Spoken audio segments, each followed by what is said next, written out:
and welcome to Business Talk, brought to you by the Sharonville Chamber of Commerce. I'm Britt Scarce with Emory Federal Credit Union. I'm your host, and today here in studio we have Karl Ulrich with Sebaly Shillito Dyer and Pandy Pridemore from the Human Resource USA, here to talk to us about emerging trends in employee compensation. Karl, Pandy? Hello, Britt. Hi, Britt. Welcome to the show. Thank you. So, Karl, in this tight labor market, we have a lot more jobs available than we have people. Mm-hmm. So therefore, are we finding that employers are having a tougher time being able to retain employees and keeping them from going somewhere else for more money? No question about it. No question about it. It's become, we were waiting for that labor market to tighten up for so long, and now we're there. And right now, we're seeing just about every industry looking for workers. They can't find them, and that's putting upward pressure on pay scales and compensation packages. And so we're starting to see that momentum gradually start to build.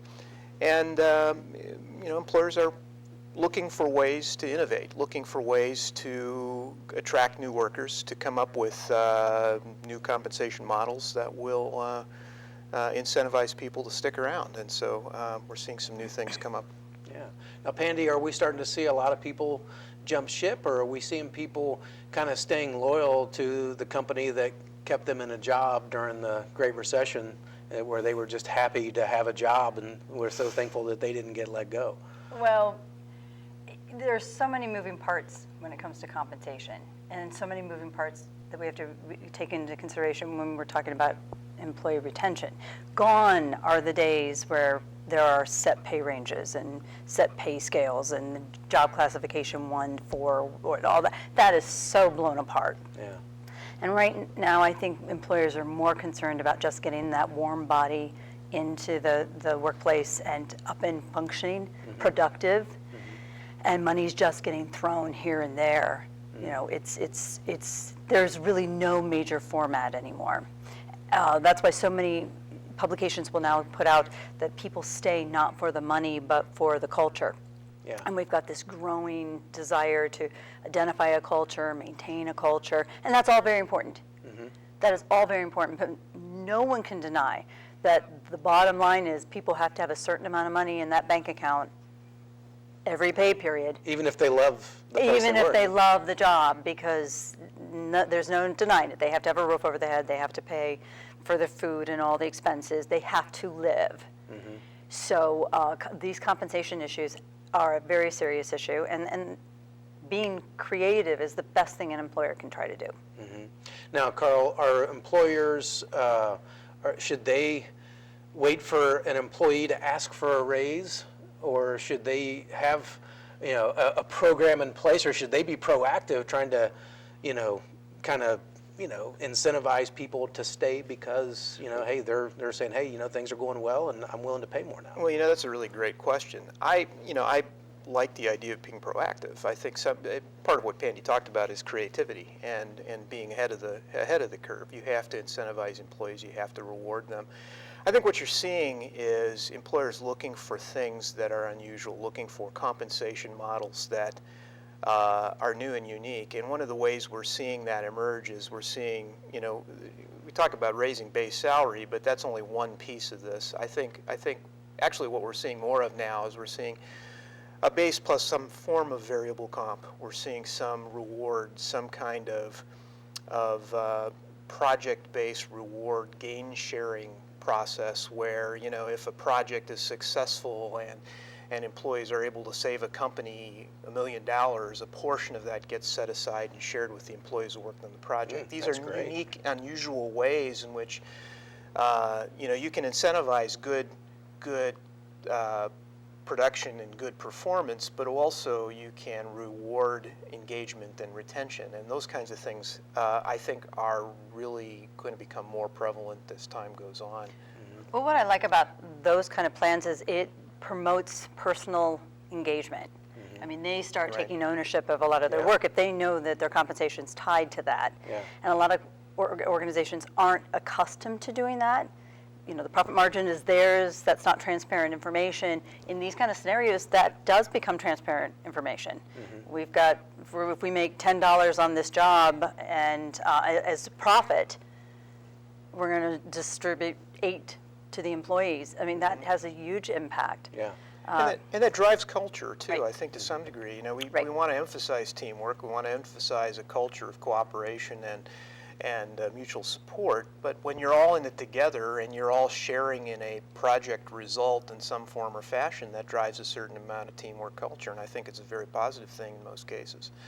But we're seeing a lot of those kinds of compensation things. I encountered one very recently, which I thought was very interesting, in a manufacturing environment where a company actually provided employees in a shift incentive, a shift bonus, a shift premium, if you will, for a low staff shift. So if people were off on vacation, they pulled, you were working a shift with minimal staffing because people had already called off on vacation, you got a shift premium for that because, obviously if a couple more people left unannounced, they wouldn't be able to run the shift. So they're trying to keep people in the workforce, keep the machines running. But they want to also reward the people who are sticking to it, and there are ways to do that very effectively. I thought that was very innovative. It's not something I'd heard before, and it sounds like in their case at least is working very well. So the things like that I think you can be doing, but a lot of other non-monetary benefits. That was going to be my next question. How about non-monetary type of rewards, if you will, like flexible schedules or more time off? Well, time off is always going to be a huge bonus, but that's almost expected. You got to remember what generation we're dealing with here right now. We see a lot of gift cards. I see a lot of gift cards kicked out, and the problem with that one is we have to be reminded that all still has to run through payroll as a part of the compensation and go through the tax base. A lot of employers just think they can pass those out and it goes under the table. Legally, they can't do that. But I've even seen organizations that buy lunches. They have the open pantries. They're now starting to contribute towards daycare in some situations. More money towards their health care. Quality of life type of Absolutely. Absolutely. Massages. I had one company that would come in and bring the chair massages in for them as bonus time. So anything to keep them happy and content. It's still costing the company, obviously. It's an expense. Yeah. But it's something that their competitor may not be doing. Yeah. Karl, any new legislation that's come about that is limiting somewhat or allowing more around compensation? Well, one of the newest developments I think that we've begun to see now over the past year or two are the pay history rules that have come up. You may recall that one of the headlines recently was that the Equal Pay Act, which talked about gender pay inequities, one of the concerns has been that, when you interview for a job, one of the first questions you get is, well, what were you paid in your previous position? And if it's low, historically low, because you're female or because you're in some other category of, undercompensated category, that your new position will be offered at a level which is, again, below where you should be. So that history tends to drag down the offer that you receive. And so that should be irrelevant. Right, and to respond to that. that. No. Yeah. You don't think? No, I'm just saying that's always been relevant. It should be irrelevant. Absolutely, always in my been opinion. relevant. Well, and to respond to that, so some 18 states now have developed rules that said either you can't ask for pay history in the interview process or you can't penalize someone for refusing to provide it. So there are varieties of approaches to this, but that trend seems to be picking up steam. Now, Pandy, you're saying that because I know from being in the mortgage industry, a lot of times you'd go to a different mortgage company and they would always want to see your last year's W-2 to kind of see what kind of a producer you were. Back when I was in commissioned, loan origination and so forth. But really, when you're going to get a new position, in my opinion, if you like me for that particular position, it shouldn't really matter that I was making $20,000 less than what you're willing to pay. And I don't know. But it does matter to the employer. If you put it in their perspective, if Yeah. they can get somebody with the same skill sets, same competencies For less. for less, they're going to jump all over it. And that's, again, going to the old pay ranges. But how do people move Pay up range- in compensation if they are always kind of pulled down by that? Well, they move up, but they start so far down that they never hit the cap. If someone at the higher end would, maybe accept the midpoint and then go, now all that's gone.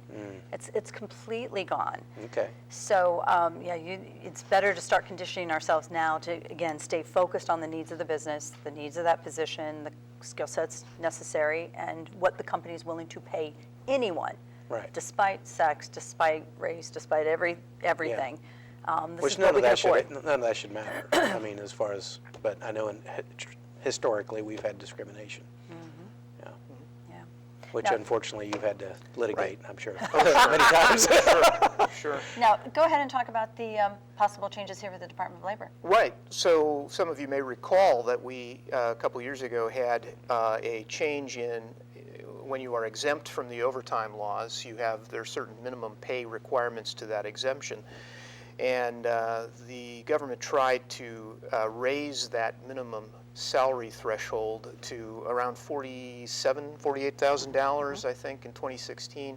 That got struck down by the courts for a variety of reasons. Now we have a new proposal from the Trump administration which goes to the same type of change, but it's not quite as drastic as the 2016 change. So the level, I think, that is being suggested now as a minimum threshold for exemption from the overtime is I think it's 35,000, something like that, 35,308 or something like that, as a minimum level of annual compensation in order to qualify for an exemption from the overtime laws. So that it's a technical regulation change, but that's working its way now through the regulatory process. Probably it will, in some form or fashion, go into effect sometime in early 2020. Yeah, so a lot of employers, they try to put people on salaries and, work them 80 hours a Oh, week. boy. Right. Yeah. Yeah, and that will be a major policy change. I mean, a major, that etched in stone, employers are not going to be able to wiggle their way out of that. And since we're talking about policies real quick, I just want to go back to some of the things that you were talking about in terms of shift differentials and attendance bonuses. One of the biggest faults that employers get when they do come up with those kind of events is that they don't put a policy behind it and a possible end date. And that's one of the worst things a company can do is allow employees to think that that's part of the terms of their employment when they're hired and that it can't go away.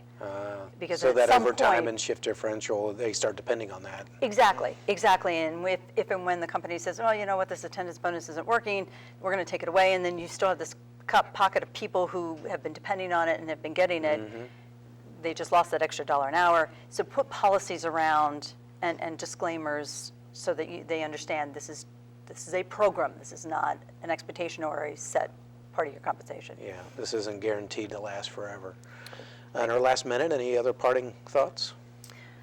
Well, I think this is an interesting time to be in the workforce. I mean, you have I think employers are faced with a situation that they haven't faced in a long time, and that is having a hard time finding people to fill positions, and having to really rethink and be creative about how they compensate their employees, and to think about non-monetary ways of incentivizing people. I think the longer this tight labor market continues, the more we're going to see that kind of innovation. It's going to be very interesting. And it's still okay for employers to expect employees to earn the rate that they're getting. Don't just throw money out to get that warm body in. Keep those expectations going. Keep the performance evaluations, the one-on-ones, the feedback going. And if they do, if they are performing and do warrant an increase, give them the increase. But again, keep those expectations clear. Make sure they're meeting the needs of the business. Great. Whether it's for a gift card or a massage. Yeah. Well, Pandy, Karl, great advice. You've been watching Business Talk, brought to you by the Charonville Chamber of Commerce. Our guests have been Karl Ulrich with Sebaly Shillito Dyer and Pandy Pridemore from the Human Resource USA. Until next time, we'll see you right here on Business Talk.